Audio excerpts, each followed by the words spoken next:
के पास है, लॉजिकली समझा देते हैं। माननीय खीरू महतो, हम उनका सम्मान करते हैं, बिहार में भी हो गया। माननीय नीतीश कुमार आते हैं, सीएम के साथ बैठते हैं, तेजस्वी जी को साथ लाते हैं और सीधा जाके बिहार में भी ओपन होता है। तो इनकी बात क्यों करेंगे?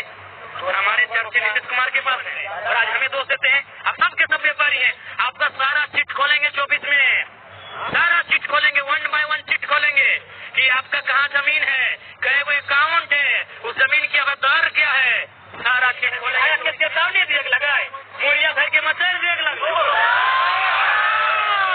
चेतावनी देता है। अब हाउस में जाने वाले लोग हैं, संवैधानिक शक्ति का अनुपालन करने वाले लोग हैं, मुड़िया मुद्रक का मल आप यहाँ दादा कुछ समझ सको नेता आप यहाँ सुदेश मत।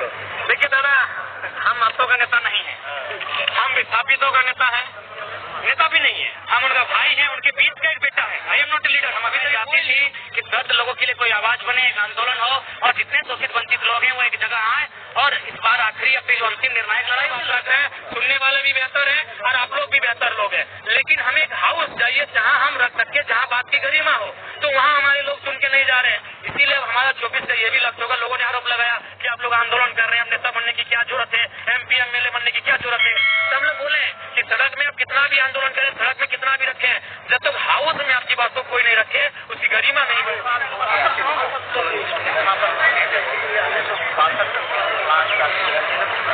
आज तक सारे का मामला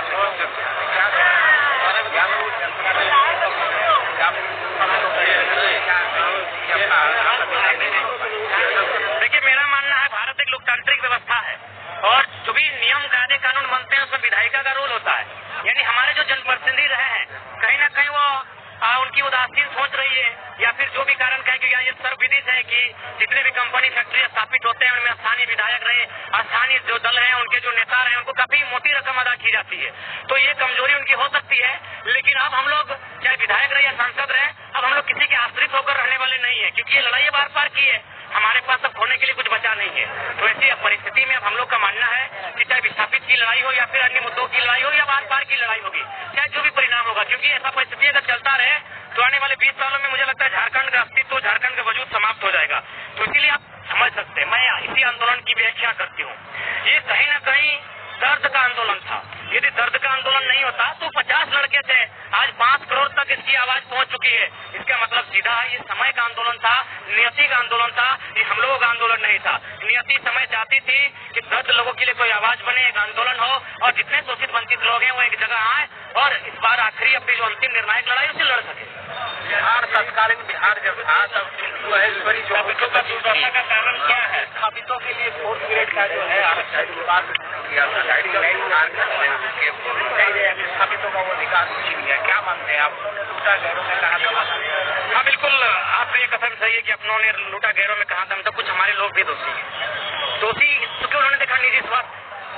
आज ऐसा नहीं कि BSL में आज जो हम लोग अप्रेंटिस के माध्यम से यहाँ इतने लोग आए हैं, वैसा नहीं है। यहाँ हमें आने से पूर्व कई लोगों ने टेलीफोन किया कि आप इस मुद्दे पे मत आइए, अपने ही लोगों ने।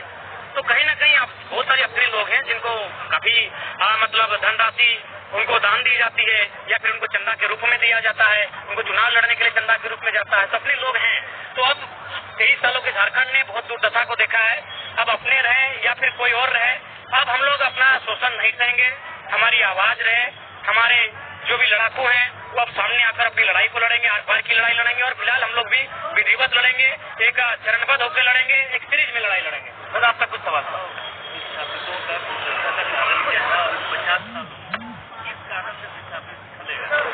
देखिए, विस्थापितों की सबसे जो पहला कारण है आपसी एकजुटता का ना होना, क्योंकि आज अगर बात करें, ऐसा नहीं बंगाल में भी जमीन अधिग्रहण हुआ है, उड़ीसा में भी हुआ है, बाकी प्रदेशों में होता है, आए दिन अडानी कंपनी जो कि अभी हाईलाइटेड है, बहुत राज्यों में जमीन अधिग्रहण करती है, लेकिन वहाँ के लोग काफी एकजुटता के साथ विरोध प्रदर्शन करते हैं, उस योजना को वापस करते हैं।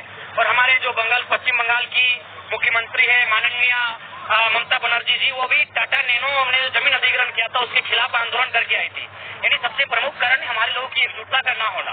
मान के चले 84 गाँव, अगर हम एवरेज निकालते हैं एक गांव में 1000 आदमी, तो 84,000 आदमी, अगर 84,000 आदमी अगर यहाँ खड़े हो जाएंगे, उसका आधा भी खड़ा हो जाएगा, 42,000, उसका आधा, अगर 21,000 लोग यहाँ खड़े हो जाएंगे, तो मुझे लगता है यहाँ पुलिस तो छोड़िए, यहाँ तमाम फोर्सों की संख्या कम पड़ जाएगी और और 1 घंटा नहीं 10 मिनट में बसपा के लोग हो जाएंगे। एकजुटता की कमी रही है, तो इसीलिए आज हम लोग सदियों से दशकों से ठगे जा रहे हैं। तो अब मुझे लगता है लोगों की जो एकजुटता है अब जागेगी, क्योंकि अब हमारे पास खोने के लिए कुछ नहीं बचा। जो हमारी ये जनरेशन है इसने बहुत करीब से देखा, बेरोजगारी को देखा, विस्थापन को देखा, पलायन को देखा, भुखमरी को देखा, हर तरह से शोषण को देखा। तो मेरा मानना है कि जो हमारी सबसे बड़ी समस्या है एकजुटता का ना होना, उसके बाद हमारे जो लीडर हैं, हमारे जो लोग केवल वोटर्स बन के, ऐसा नहीं है कि बोकारो में हमारे आज तक जनप्रतिनिधि नहीं रहे, विशेषकर जो खाटी की बात करें, जो माटी की बात करें, हमारे आज तक सांसद नहीं रहे जो मैंने मेंबर ऑफ पार्लियामेंट में जाके बीएसएल के सिंदरी एफसीआई के दर्द को रख सके। हमेशा 1952 से लोग जो अन्य राज्यों के वे लोग चुन के गए, तो उन्हें क्या वास्ता होगा हमारी जमीनें से, क्या हमें लाभ मिलता था, हमारी जमीनों को छीन जाने का दर्द किसे है।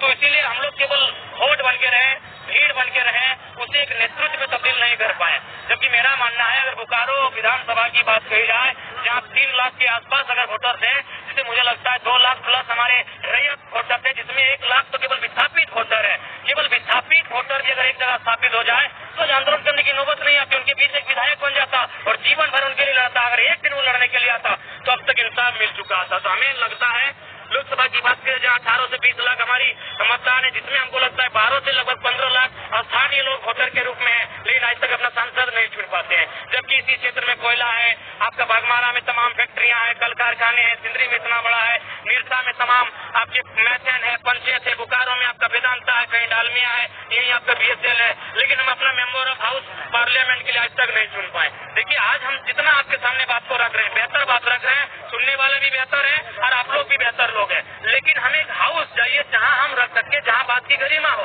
तो वहां हमारे लोग चुन के नहीं जा रहे हैं। इसीलिए हमारा 24 का ये भी लक्ष्य होगा। लोगों ने आरोप लगाया कि आप लोग आंदोलन कर रहे हैं, अब नेता बनने की क्या जरूरत है, एमपी एमएलए बनने की क्या जरूरत है।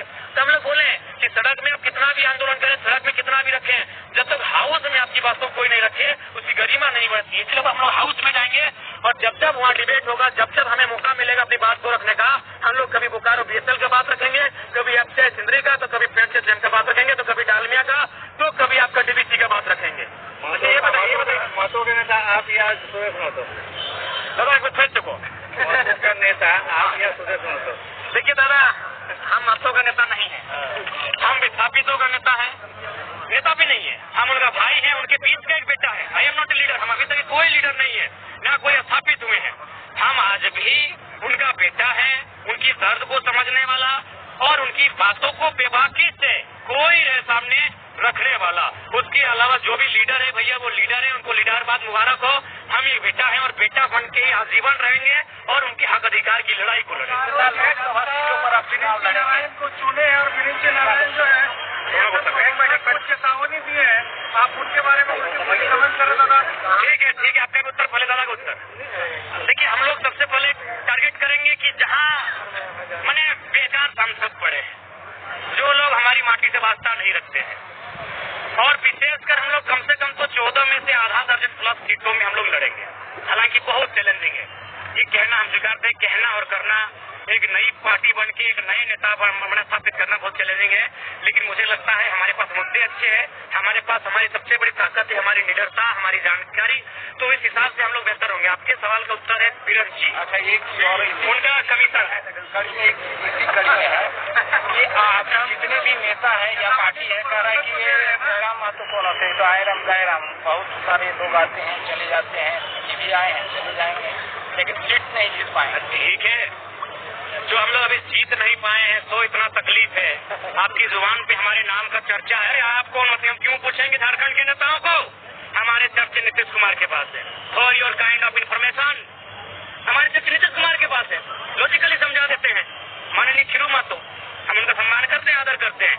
वे राजनीतिक विश्राम की ओर थे, अचानक वो चले जाते हैं राज्यसभा। क्यों?